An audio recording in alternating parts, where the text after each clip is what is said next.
नमस्कार, सुकांशीज किचनमध्ये आपल्या सगळ्यांचं खूप खूप स्वागत आहे। आज आपण आंब्याचा शिरा कसा करायचा ते बघणार आहोत। हा शिरा परफेक्ट होण्यासाठी मी काही टिप्स शेअर केल्या आहेत, त्यामुळे व्हिडिओ नक्की शेवटपर्यंत बघा।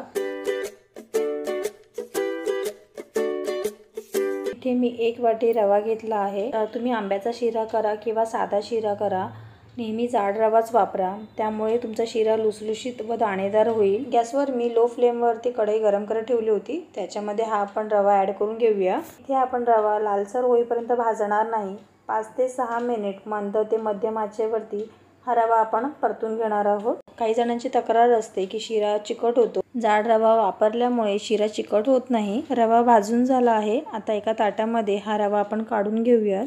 हा भाजून घेतलेला रवा आता आपण बाजूला ठेवूयात। मी इथे अर्धी वाटी तूप घेतलं आहे, कढईमध्ये आपण तूप ओतून घेऊयात। यातील थोडं तूप मी बाजूला ठेवणार आहे। 1 वाटी रव्यासाठी अर्धी वाटी तूप हे प्रमाण परफेक्ट आहे, पण जर तुम्हाला जास्त तुपाचा शिरा आवडत असेल तर तुम्ही इथे 1 वाटी तूप वापरू शकता। गॅस फ्लेम मी इथे मंद ठेवली आहे। इथे मी बदामाचे काही तुकडे करून घेतले आहेत, ते आता मी ह्या तुपामध्ये परतून घेते।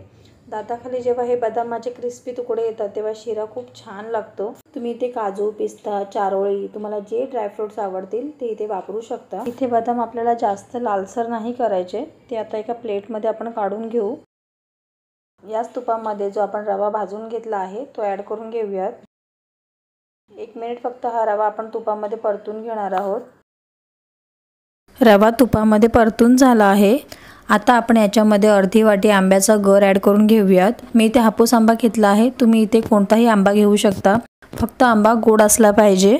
गॅस फ्लेम आपल्याला इथे मंद ठेवायची आहे। आंब्याचा गर रव्यामध्ये स्मॅश करून घेऊयात। 15 ते 20 सेकंड फक्त हा गर आपण परतून घेतला आहे, नाहीतर तो तळायला लागेल। आता आपण याच्यामध्ये लगेच गरम पाणी ॲड करून घेऊयात। 1 वाटी रव्यासाठी मी इथे 2 वाटी पाणी घेतलं आहे। पाणी ओतल्यानंतर रवा लगेच परतून घ्यायचा, नाहीतर रव्याच्या गुठल्या बनतात, त्यामुळे रवा ढवळत राहायचा। रवा परतून झाला आहे, आता आपण याच्यामध्ये अर्धी वाटी गूळ ॲड करून घेऊयात। आंब्याच्या गोडीप्रमाणे तुम्ही इथे गुळाचं प्रमाण कमी जास्त करू शकता।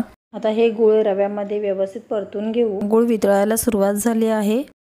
मी 3 टेबलस्पून गरम दुधामध्ये केसरच्या काही काड्या भिजत ठेवल्या होत्या, ते दूध आपण ह्याच्यामध्ये ॲड करून घेऊयात। केसरचं दूध आपण रव्यामध्ये व्यवस्थित परतून घेऊ। गॅस मंद करू आणि याच्यावर झाकण ठेवून 3 ते 4 मिनिट आपण याला वाफ देऊन घेऊ।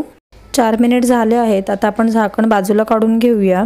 आपण जे तूप बाजूला ठेवलं होतं ते तूप आपण सर्व आता ह्या रव्यामध्ये ॲड करून घेणार आहोत। जे बदाम आपण फ्राय करून घेतले होते तेही आपण आता याच्यामध्ये ॲड करून घेऊ। पाव चमचा वेलची पावडर ॲड करून घेऊ आणि हे सर्व आपण व्यवस्थित परतून घ्यायचं।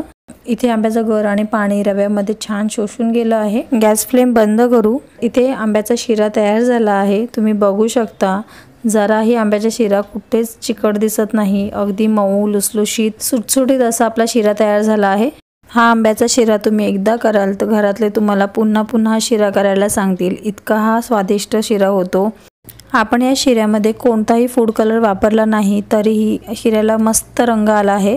हा आंब्याचा शिरा तुम्ही नक्की करून बघा आणि कसा झाला तो कमेंट बॉक्समध्ये नक्की सांगा। आजची ही रेसिपी जर तुम्हाला आवडली असेल तर आपल्या चॅनलला लाईक करा, सबस्क्राईब करा आणि बेल आयकॉन दाबायला विसरू नका। पुन्हा भेटू नवीन व्हिडिओमध्ये, तोपर्यंत बाय।